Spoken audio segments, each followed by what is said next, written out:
What is going on, guys? It is WrestleMania here, back with another video. Wrestling promoters have never shied away from bringing in celebrities to bump up attendance. However, things got bumped up to the next level when Vince McMahon used celebrities to build up WrestleMania. With the addition of such things as the Raw guest host, celebrities have been around even more. Some have led to some memorable shows, such as the former Price is Right host Bob Barker guest hosting Raw, while others have been painfully awful. Since several of these celebrities barely manage 15 minutes of fame, we'll give you some background on them so you're not wondering if this is a leftover episode from April Fool's Day. These are the top 10 worst celebrities ever to appear in WWE. Number 1. Al Sharpton. Given the WWE's history of racially insensitive angles, comments and gimmicks, perhaps Mr. McMahon thought that this was a way to show how enlightened he was.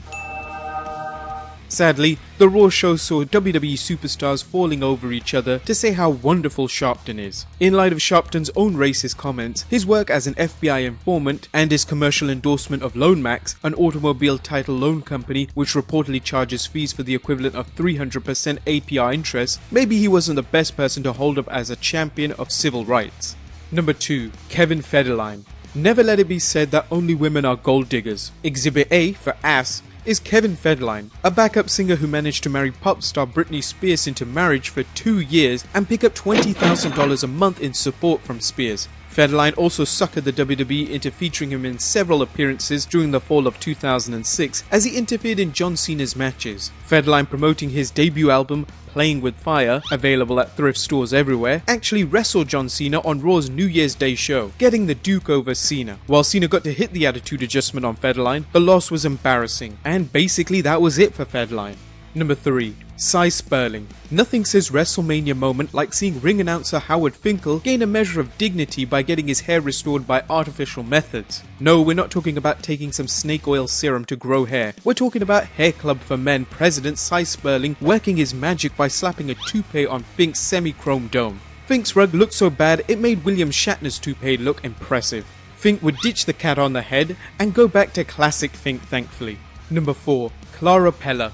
WrestleMania 2 just couldn't compete against the first WrestleMania in terms of matches, so the WWF decided a quantity over quality approach was the way to go, booking the event at 3 arenas to hide the largely lackluster matches. The WWF also brought in any celebrity they could rope in, using Pella as a guest timekeeper for the 20-man Battle Royal at the Rosemont Horizon. Pella's claim to fame was doing commercials for fast food restaurant Wendy's in 1984 and 85, asking "Where's the beef?" to rival hamburger chains. Pella's catchphrase became an overnight sensation, as did she, and Wendy's sales jumped a reported 31%, with the company's vice president for communications Denny Lynch stating at the time, "With Clara we accomplished as much in 5 weeks as we did in 14.5 years. Anticipating Notorious B.I.G., Pella saw more money, more problems, as her appearance in a Prego spaghetti sauce commercial saw Wendy's kick her to the curb. Pella looked old enough to have tried the first hamburger in existence, but she made it to Mania to serve as guest timekeeper for the 20-man Battle Royal at the Rosemont Horizon. Sadly, she passed away less than a year later. Number 5. Herb.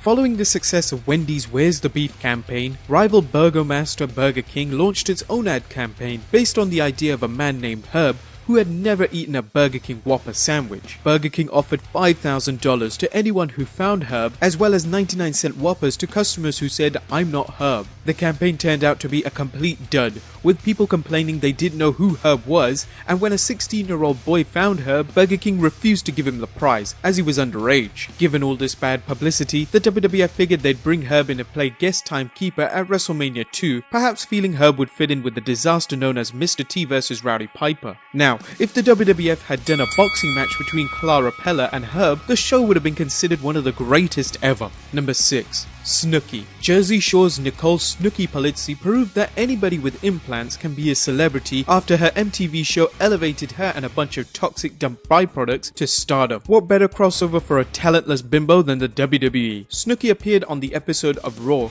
defeating Vicky Guerrero before finding herself in a 6-person intergender match at WrestleMania 27, where she teamed with John Morrison and Trish Stratus to defeat Dolph Ziggler and Lay Cool. Number 7. Mr. T at WrestleMania 2. There's no question as to to act to Mr. T's importance at the first WrestleMania, no matter how much other wrestlers questioned T's involvement in the main event. Mr. T brought mainstream appeal and actually worked a passable match during his team up with Hulk Hogan. However, that was not the case at WrestleMania 2 when Mr. T boxed Roddy Piper in a worked boxing exhibition. The match was absolutely terrible. The fans were sick of Mr. T, booing him out the building and cheering the supposed heel Piper. Naturally, Hulk Hogan brought Mr. T in for his run in WCW, but that's a disaster for another day. Number 8. Art Donovan. 1994's King of the Ring was held in Baltimore, Maryland. So what better guest commentator to have than retired Baltimore Colts football player Art Donovan? Looking back, the WWF would have done just as well had they dug up Baltimore's famous son, Edgar Allan Poe. Donovan is a beloved NFL Hall of Famer, used to boast that he played without a helmet, which might explain his rambling commentary throughout the night. Donovan's commentary became the stuff of legend, with a perplexed Donovan asking questions such as, "How much does this guy weigh? What's the girl over there screaming at?" referring to Bam Bam Bigelow's main squeeze Luna Vachon, asking Randy Savage about Erwin R. Shyster, "Is this one of the wrestlers? He looks like a businessman." Other highlights include him asking about 500-pound Mabel, "Is this guy going to wrestle with all his clothes on?" You know a guy is bad when he makes Gorilla Monsoon and Randy Macho Man Savage look like Jim Ross and Jerry Lawler on commentary. Number 9.